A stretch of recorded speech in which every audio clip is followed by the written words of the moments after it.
kind of expected, euro and the dollar moving higher in tandem. So it put a lot of upward pressure on the euro crosses, which of course it's also been helped by the expectations building into the ECB. But for yesterday, I think that's about that's enough said.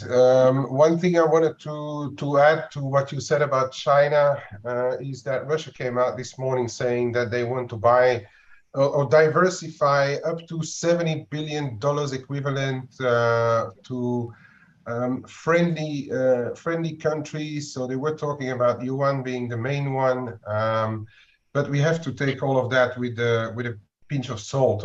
Dollar yuan reacted just a little bit, so they could be buying yuan, they could be buying Indian rupee, for instance, the BRICS currencies. But the thing for me is that, and they were saying like it's to counter the Russian ruble latest strength. But yeah, I mean it's really strange because since they've started the war in Ukraine, the swaps market, the yuan swap market in Russia has already overtaken largely the dollar swap market. So that's been going on for a while now. And to counter the ruble strength is another one where I go like, well, right. I mean, since the war started, the FX volume in the Russian ruble market had dropped by around 95%. I don't know where we are today, but if you take that into account, it's not difficult to see why they are saying that the ruble is strong, because they just put it wherever they want, really, versus dollars.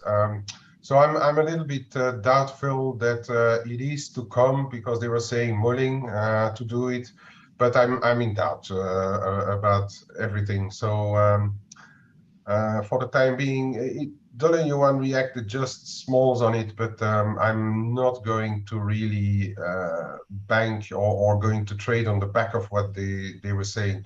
And for the overnight news, I think we're relatively there. Yeah, there's if you want to run over the morning data, then perhaps. Yeah, good. I was going to do that next. Yeah, and just quick. Williams asked, how does Aussie dollar view this new face of an aggressive China? I don't think it's really new. We've had this ongoing now for forever, but it's ramped up a bit more since the Ukraine war, because obviously everyone's saying that China's looking at what happens there, how the West reacts to the Ukraine situation as a potential template for what may happen if they do decide to invade Taiwan. What the responses might be. Is the West putting up a stiff front against Russia, which it is doing? That could be the decider on whether China wants to get into that sort of same situation. But for Aussie dollar, I don't think it's gonna. It may have more of an impact, obviously, by proximity and obviously trade that goes on there.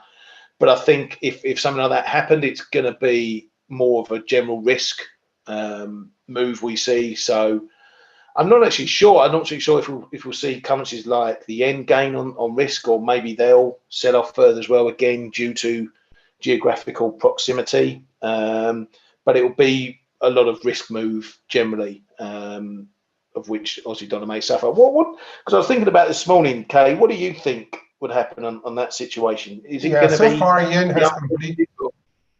far yen has completely ignored everything and has been trading just on the back of interest rate differentials, really.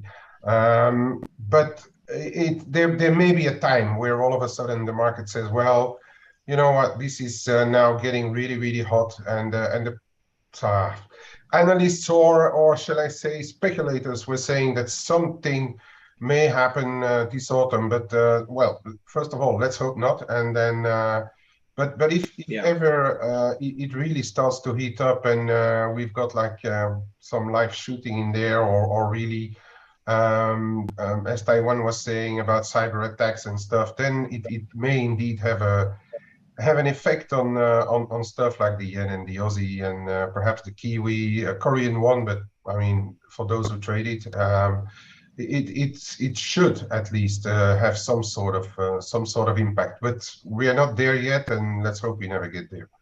Yeah, obviously, let's hope we don't. I'm in half a mind to think that the dollar would be probably the biggest gainer, because it's good if you're going to see a run to safety. You know, where are you going to put your money? Again, geographically, you're not going to put it in Aussie dollar. You're not likely to put it in Japanese yen. You know, the US would be more of a direct conflict, US versus China in rhetoric, if not action. But where would the money flow? You know, I could potentially see something like that causing a big, almost crash in the market, where everything just gets sold. If you own it, you sell it, sort of thing. And I think the dollar may come out on top when talking FX markets. But let's hope it never happens, But you know, we always need to be prepared if it does. Right, so coming on to the data. So yeah, quite a bit of data out overnight. PMI day again, and we get the ISMs from the US. So let's have a little trawl through. Got a bit of industrial production from Japan there.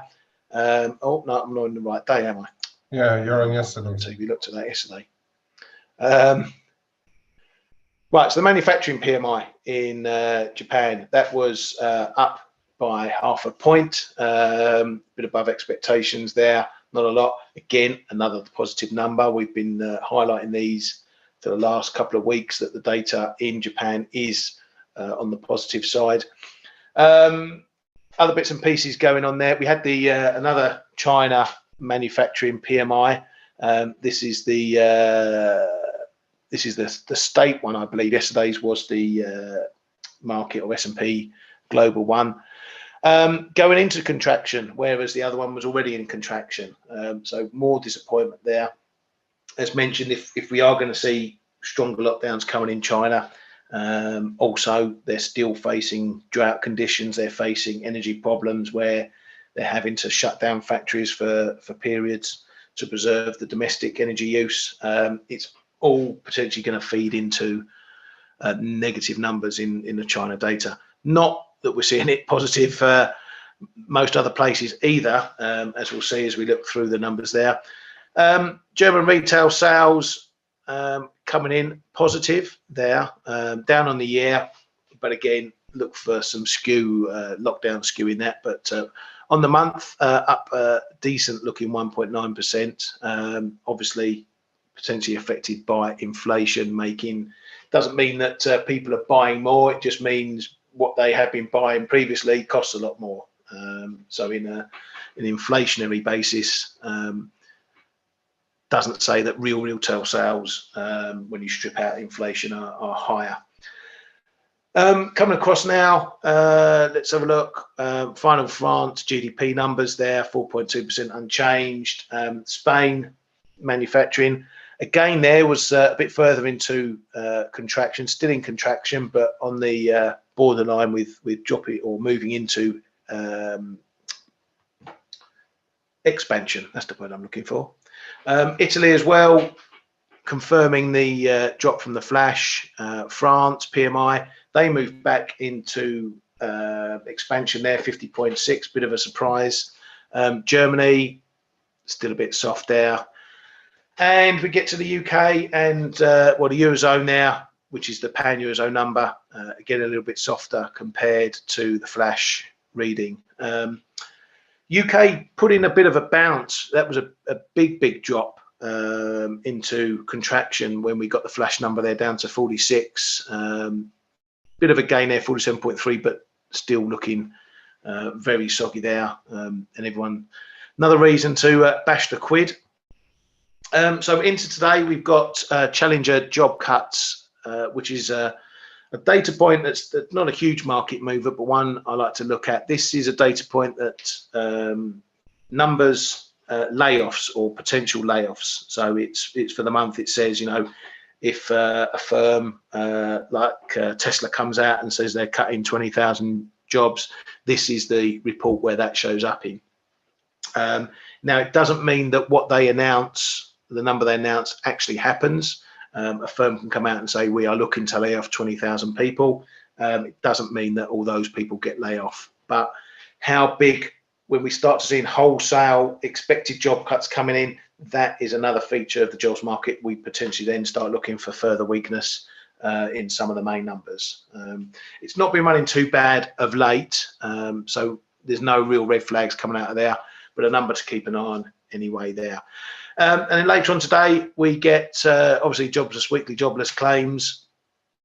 But probably the big news is going to be the PMIs. We get the final S&P Global PMI manufacturing 51.3% prior there. And then we get the big ISMs. That's expected to drop. Where are we? Expected to drop to 52 from 52.8. We're going to need to keep an eye on that because, as we say, the other manufacturing numbers have been looking a bit soggy, but the US data has sort of bucked the trend a little bit of late, particularly in things like the ISM. So keep an eye on that there, keep an eye on the employment numbers there. Did head into contraction, looking for a bit further there, and obviously prices paid looking to dip back. That's the inflation type measure that we look at there.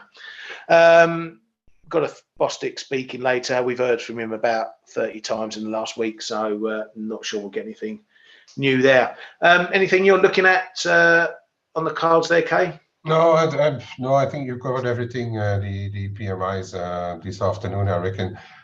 Just one little thing of note is that the initial jobless claims dropped a little bit last week, so that may be a bit of a positive. So we will have to see if this continues. But for the rest, no, the ISM likely is going to be the mover pre-tomorrow NFPs. For the rest, data-wise, I don't think there's much on the docket to make it move. Bostic, we heard him already a dozen times. I don't think he's going to tell us anything new. No, exactly. Williams just there going back to the one saying, I think yen is reflecting the China security issue. It can't all be interest rates. It may be, as I say, I'm not sure what the yen would do on any step up, but if you're talking purely the yen at the moment, the big main drivers is obviously what's happening in the divergence. You know, the US is ploughing ahead with their hawkish hikes.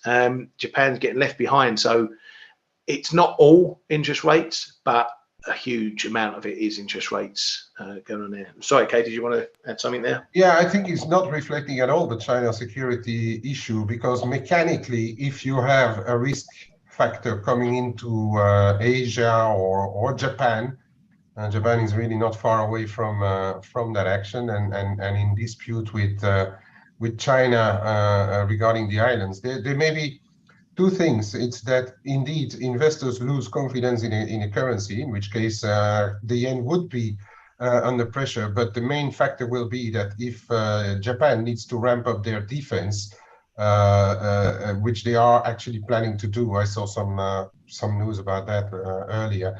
But if they have to ramp up their defense, one of the things that will happen is that they will repatriate yen to pay for it. So I don't think the China security issue is now reflected in the end, personally.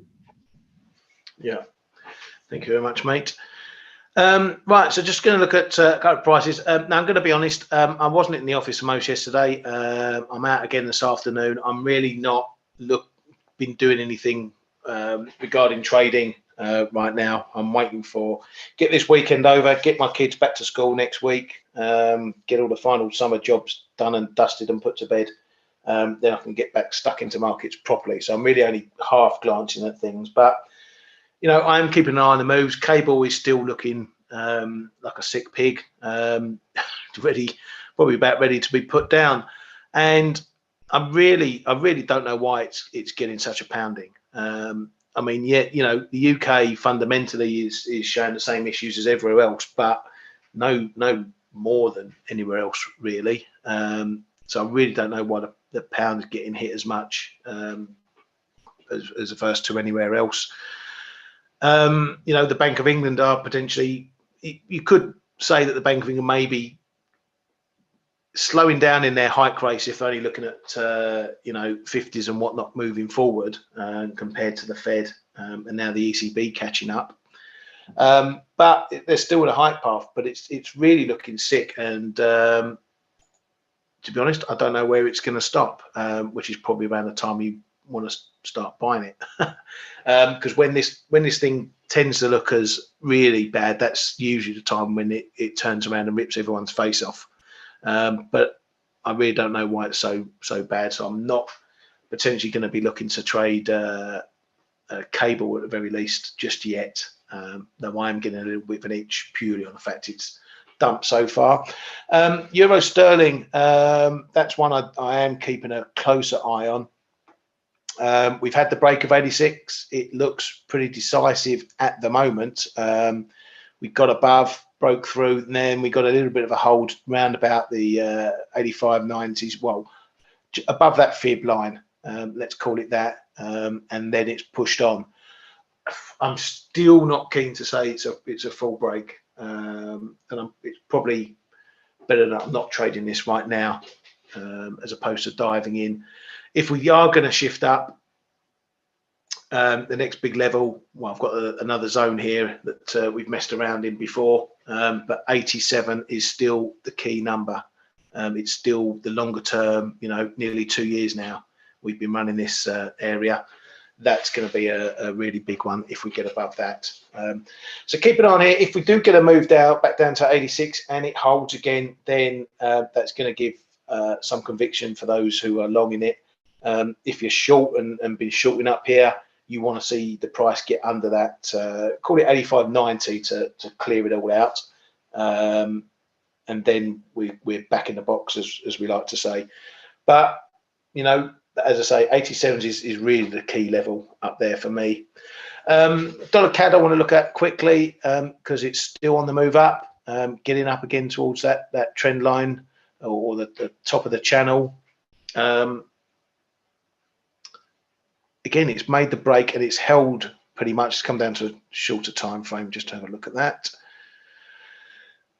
So it made the break above, 131, 131.10. Had a bit of umming and ahhing around there. Probably a bit of month-end stuff in there, but it's now made the move. It's found support into that level. Now we're going to push on up. So we're really going to be looking at that and the prior spike high that we got up to previously, up around into the 32s. So I'm going to be keeping an eye on the line, keep an eye on that high there. But again, if we get a retest of this area down here and it holds, that's going to give you some conviction that we are on for a break, and we'll see a further move up. Now, obviously, a bit of a driver of that is oil markets. So we're seeing a continued dip in oil there. What that's going to do is, if we've got the oil correlation fairly strong and it's been a bit flaky of late, that could give an opportunity going into something like the Bank of Canada. If we see Canada just sticking to their current path, not changing, dovish, hawkish, whatever, we could give an opportunity there. If we see a dip in dollar CAD while oil is still weak, on the Bank of Canada, maybe giving something a bit more hawkish, where we see CAD gain, that could give us an opportunity to fade a move there.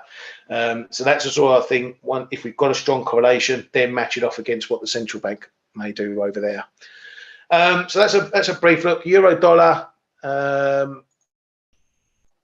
doing a bit of mooching again. We keep fluffing around this parity level. Can't really make on the gains that we got post POW. Obviously we've got the decent dip down there, but now we're back into waffle mode. We're still undecided, still a lot of weight around the euro's neck. Really more, the crosses are gaining as we expected beginning of this week, that we would likely see the crosses doing more than euro dollar. But no, nothing really going on there as far as I'm concerned. Kay, you got any thoughts on that one?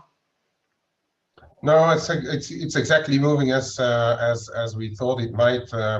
Sideways against the dollar, and then bet a bit on the crosses over month end. A bit of lower European energy prices filtering through. We did lose quite a bit on the Dutch TTF gas prices, which is a bit the measurement of what Europe has to pay and where the market is, and that thing lost I think close to 30% over the past few days. So that's one of the reasons why euro as well is supported.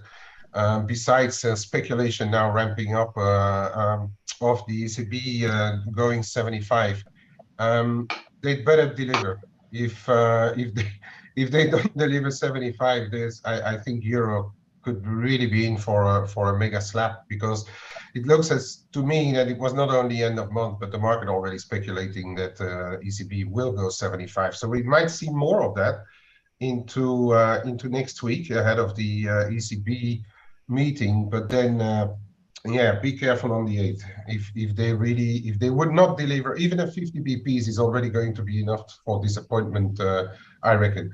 But yeah, for the time being, I'm not really touching the euro dollar as such. Let the market do its thing. We have US data before that's going to drive the dollar side, and then we'll see about the euro side next week, I reckon.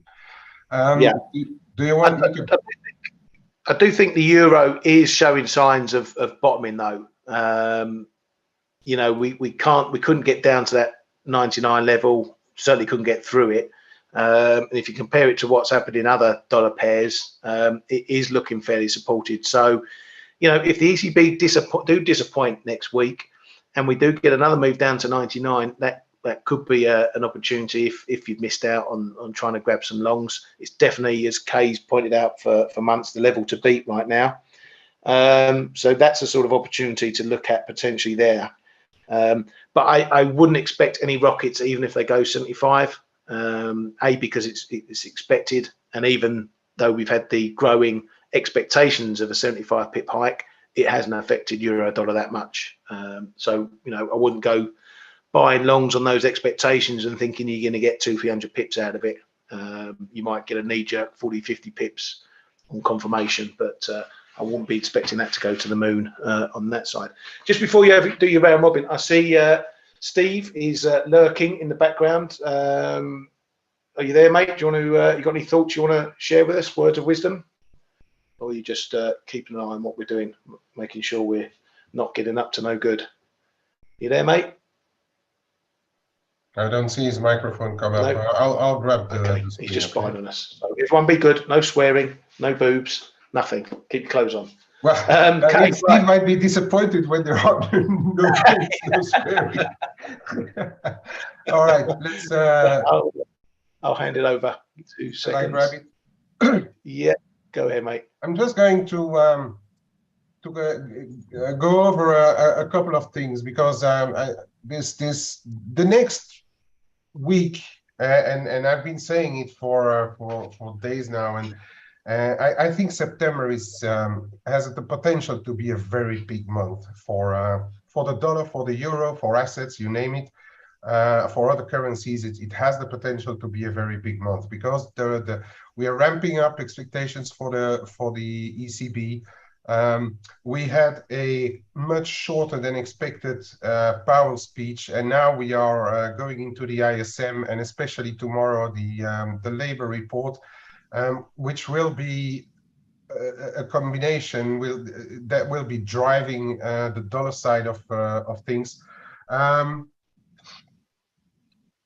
On the other side, we are going into the ECB, and the expectations have been ramped up, as we've been saying already a couple of times. So I think for both the bigger blocks, the euro block and the dollar block, this next week could be determining for what's going to happen in those currencies for a fair bit of time. Well, that's anyway my opinion on things.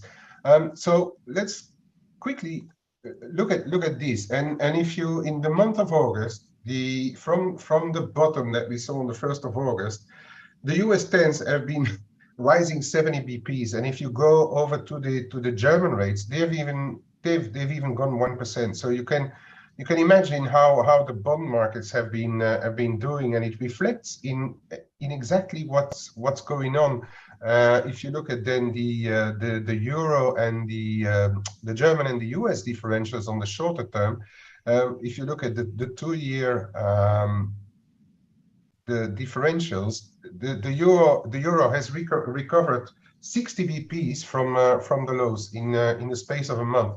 So that explains why the euro is holding up versus the dollar, and also explains why the euro has been bid through the crosses. So I wanted to share this. This is one that I'm sharing quite regularly, but it's pretty important, in my opinion, to keep an eye on yields going into September. As you can see here on the US 10s, which is the main driver for the dollar yen,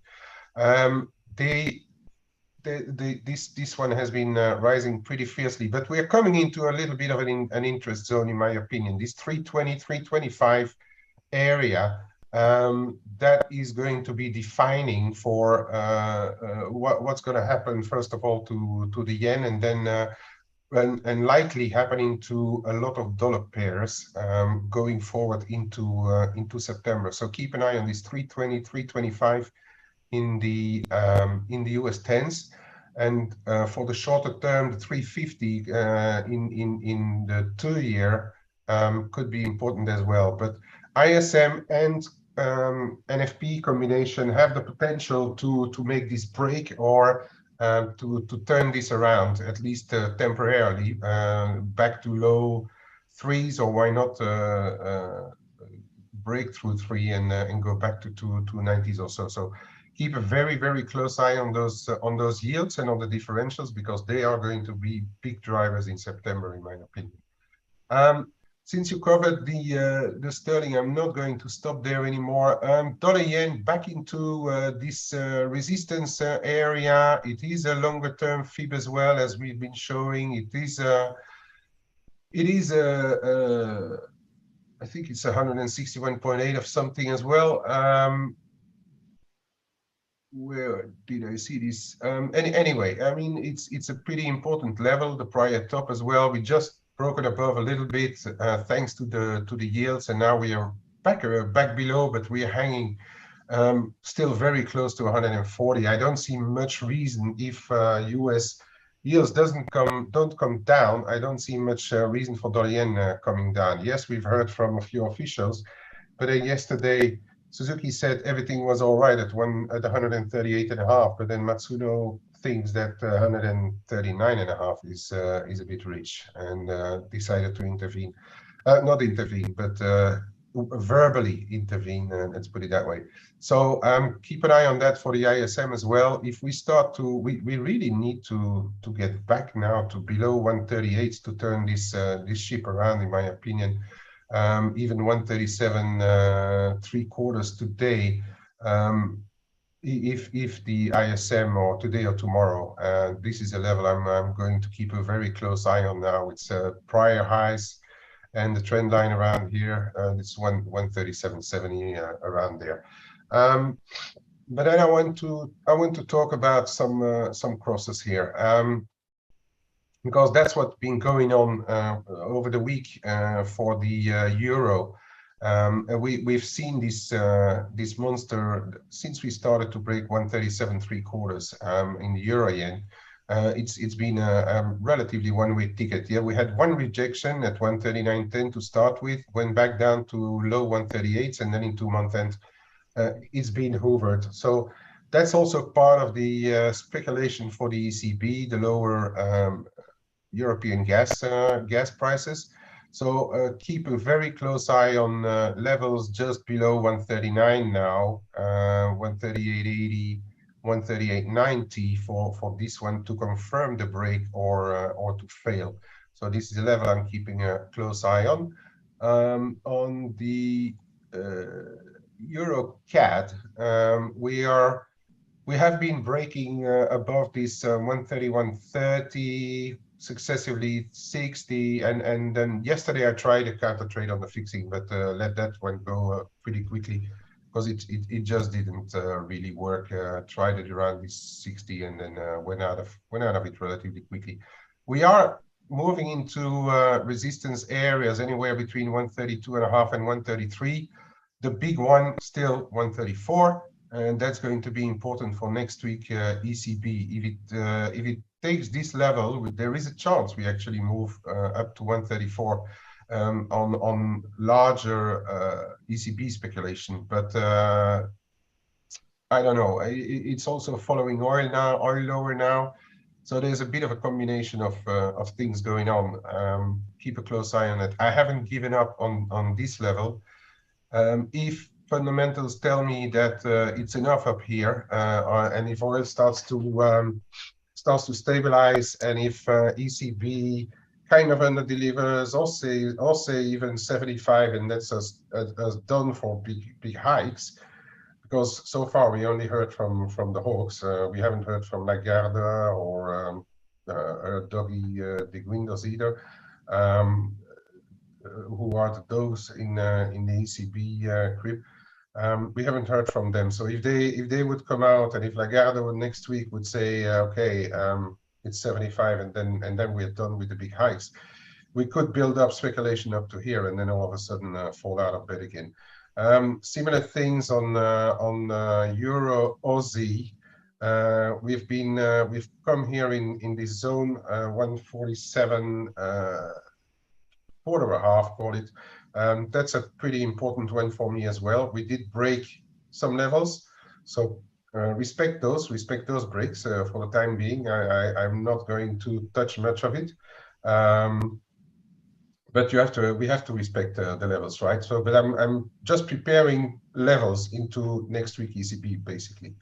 Then I want to talk about this one, about the NOK, because this has gone parabolic or even rocket style since Norges Bank came out saying that they would sell 3.5 billion Norwegian kroner per day. So we had, first of all, the end of the month move where oil was coming lower. European gas prices started to come off from the highs. Norway is an exporter of oil and gas to Europe. There's still this risk overhanging, although the Norwegian government said a couple of days ago that they would not really halt exports or output of oil and gas over the autumn winter, but there's still some risks there that they may stop or they may cut down. So it's not going to help euro, but it's also not going to help NOK, because if you export less, you have less tax revenues. Keep an eye on this one here, 10.07-ish, 10.07, yeah, 10.07, 10.0. Around this 10.07, 10.07.30, we have the 55 and the 100 DMA. I'm not a big fan of MAs, but as a matter of fact, we stopped not far from there. That's the euro NOK, but do until ECB, I would say, and keep an eye on those energy prices. Do respect the breaks that we saw, and know that over the course of the month, the Norges Bank is going to buy about or sell about 7 billion euros worth of Norwegian kroner. Against that, there's a few tax payments as well, but it seems that the tax payments would be more, the buying of Norway could be more concentrated towards the end of the month than at the start of the month. To be confirmed, but this looks to me like a decent break for now, and could be gunning for higher levels. Especially if ECB would deliver. I'm a very keen watcher on euro NOK on any setbacks. Dollar NOK, idem ditto for as long as the US yields hold up. Broke above 984 here, 984, 985, hasn't looked back. We're trading around 1002. I think already mid 990s are likely going to see buyers. We could be on our way for a bit higher levels there as well. Why not back up there if today and tomorrow's US data would confirm that the dollar is remaining strong. And then last couple to show, and then I'm stopping it here for today. So we had this these Russian comments, and then the Chinese comments, but they're still in lockdowns. They're still. I just want to see if really Russia is going to ramp up those yuan purchases. We have to know that in China, the swap market in yuan already overtook the dollar market for a good while now. So in my opinion, they've been buying yuan since the start of the war in Ukraine. And so I'm really watching those levels, 683 3/4, 685 3/4. If it goes back below their prior high, then I'll give up my idea that we are on our way to 697 or 7 in the dollar yuan, but not before. And then just the last one. Of course, when European and US rates tick up at the same time, the crosses are ramping higher. Euromex, we briefly touched 2030 today, but we still have not reached those levels of 2038, 2040, which in my opinion, this red line is going to be pretty important. So keep a close eye on that in regards to what happens to the, especially I would say in the next week to the ECB. I'm still quite interested in this one to leg into shorts, because it's still one of the best carry trades. For the time being, nothing really changes. I'm going to probably push the panic button if it breaks above 2055, but that'll be it. Looking at comments, why Cayman and Blake are having a bullish bias on the Kiwi. I don't have any bias on Aussie Kiwi. I haven't been even talking about Aussie Kiwi. I haven't really been watching Aussie Kiwi for the past weeks at all. Can you comment on the FTSE? I'm never watching. Well, I'm not trading the FTSE. I just watch it as being part of the big menu, what's happening in the markets. But Ryan, do you want to comment on the FTSE? Because yeah, no worries. Yeah, okay, because I really don't have a clue. Back over to you, man. Yeah, no worries, mate. And I shall grab it. Yeah, and I'm the same. I'm not a big trader of the FTSE. More of a looking at what's happening. And it's pretty much on the same sort of bandwagon as a lot of stocks, obviously.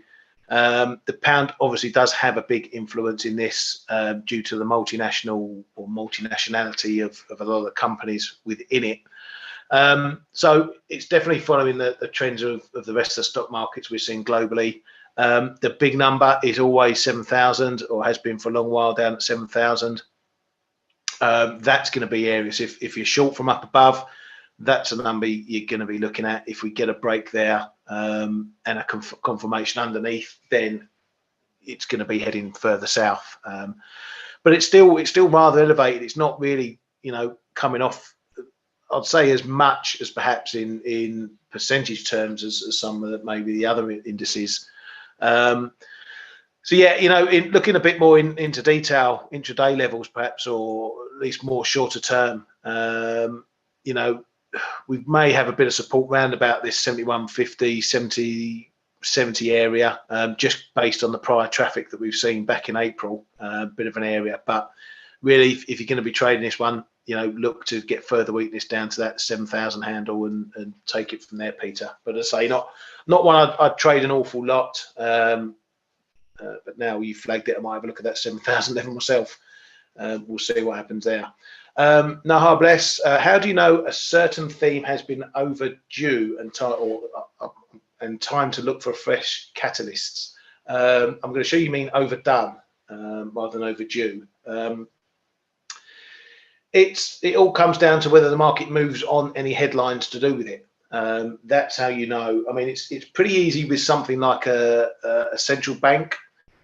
When you're looking at themes like that, as we've been talking about the ECB and the euro, the market is leaning towards 75 pips now.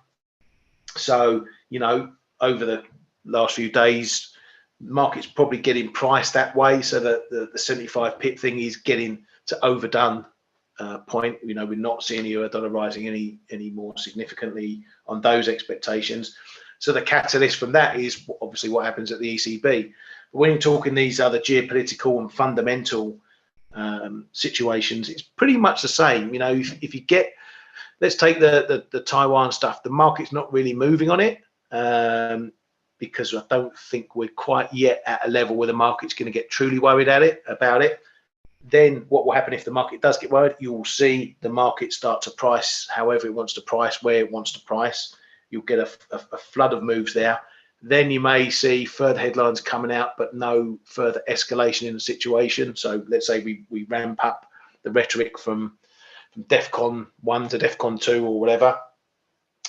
You'll get the market move. Then if we get continued headlines along the DEFCON 2 level and the market doesn't move, that suggests that it's priced as much as it wants to price, and only a change in the rhetoric will then bring further moves. But yeah, and then it's just about the themes passing. You know, once we get over that, if it's a timed event, then obviously you can trade up to that event, or the market trades the expectations up to the event. Then the event happens, you get confirmation, the market makes its move either way, then you move on to the next thing. But it really, I'd say it boils down to how the market moves on the headlines for any particular event. And if the market doesn't move on the headlines, you can say that we're pretty much priced the risk in that. And then you look at what other factors could drive whatever asset you're looking at. So that's the rough. So with the energy crisis in the euro, I think the EU is making moves to cap prices. They're making moves to fill up storage. So we're not likely to see any negative moves on that basis, on something like the storage facilities, you know, getting through the winter without any problems. That's that situation over and out. If obviously we do hit problems in the winter, then the market's going to start to move. But as far as the market trading that, it's pretty much set that the EU is going to be, or EU countries are going to be okay getting through the winter. After winter, well, who knows? And we'll trade that when we get through it. Kay, you did silver, didn't you? No, I didn't. Didn't you do silver? Oh, that's just. Do you want to grab silver quickly and then yeah, just before we call it? I didn't. Let me just quickly look at it. For the time being, it's not feeling well. We said the risk was there. It had to hold around these lows in the low 18s, which it failed to hold. We are well below now, around 1670. The next big level is 1690.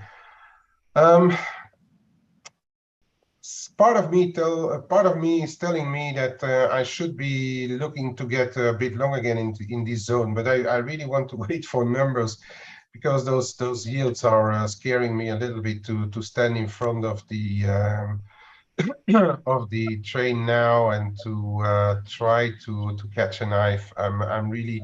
I'd love to be behind the number after the numbers, and knowing that we are back above these lows, and that we are gradually going back to upper $18 to feel more comfortable to add to long-term tiny longs that I have running since Methuselah, really, since 2020s.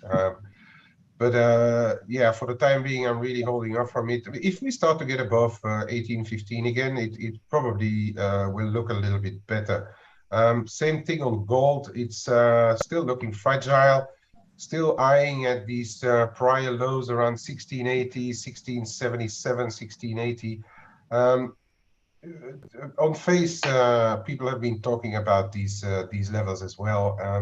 And talking about the possibility that there is a flush, and then which would then give an absolute perfect opportunity to get long again. But how big the flush will be and when it will happen, I'm really not sure. So really, 1670, 1680 is paramount that it holds, right? If it doesn't, it can go really fast, because we have a trend line coming in around there as well. So keep a very close eye on that level. If in turn we start to get back above this 1722-28 zone, that's going to create a bit of breathing space for gold, in my opinion. So keep an eye on that one. That's about it for me. Yeah, that's it. Gavin, you got a question on dollar Swiss. If you kindly want to keep that over to tomorrow, we'll have a look at that tomorrow. Of course, if anyone wants to discuss any other pairs and trading in general in further, you know, we're obviously available in the excuse me, ForexAnalytix chat room. I've just put a link up there if you want to come and join us. We're happy to take questions on pairs and anything to do with trading in there in a bit more personal way than we can do here on the Flow Show. But other than that, I shall let you boys and girls get back to your trading platforms. Make lots of pips, please. Have a good one over the data later on this afternoon. Thank you very much for coming to the Flow Show. Thanks to K-Man for all his input. Thanks to Steve, who's still sitting out for his input today, keeping an eye on us. And we shall see you tomorrow. Have a great day, everyone. Have a great